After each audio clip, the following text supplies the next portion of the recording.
Ассаляму алейкум, в эфире прогноз погоды на телеканале Милет, с вами Лилия Виджат.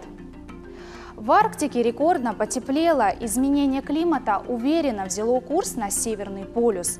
Арктическая волна тепла подняла температуру там на десятки градусов выше нормы. В прошлом месяце воздух в Арктике прогрелся на 36 градусов, совпав с рекордно низким уровнем морского льда. Эта тенденция крайне тревожна, так как морской лед обычно растет в это время года. Исследователи сообщают, что такие скачки температуры были крайне редкими. Ученые связывают это явление с изменением климата. Теперь о погоде на Крымском полуострове. На западе полуострова, в Евпатории и Черноморском, облачная погода будет держаться до самого вечера. На смену утреннему мелкому снегу придет мелкий дождь со снегом, который будет идти всю вторую половину дня, усиливаясь к вечеру. Утром +1, днем +3, а ночью температура воздуха опустится до 0. На южном берегу Крыма, в Ялте и Алуште, солнце в этот день будет редко показываться из-за облаков. На протяжении всего дня ожидается мелкий дождь, который после обеда может усилиться. Весь день плюсовая температура. Утром +4, днем +6, ночью +3.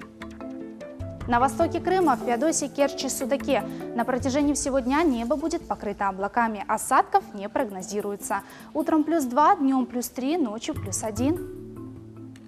На севере Крыма, в Джанкое и Красноперекопске на протяжении всего дня небо будет покрыто облаками. Ночью ожидается сильный снег. К утру он должен ослабнуть, но будет продолжать идти весь день и прекратиться лишь к вечеру.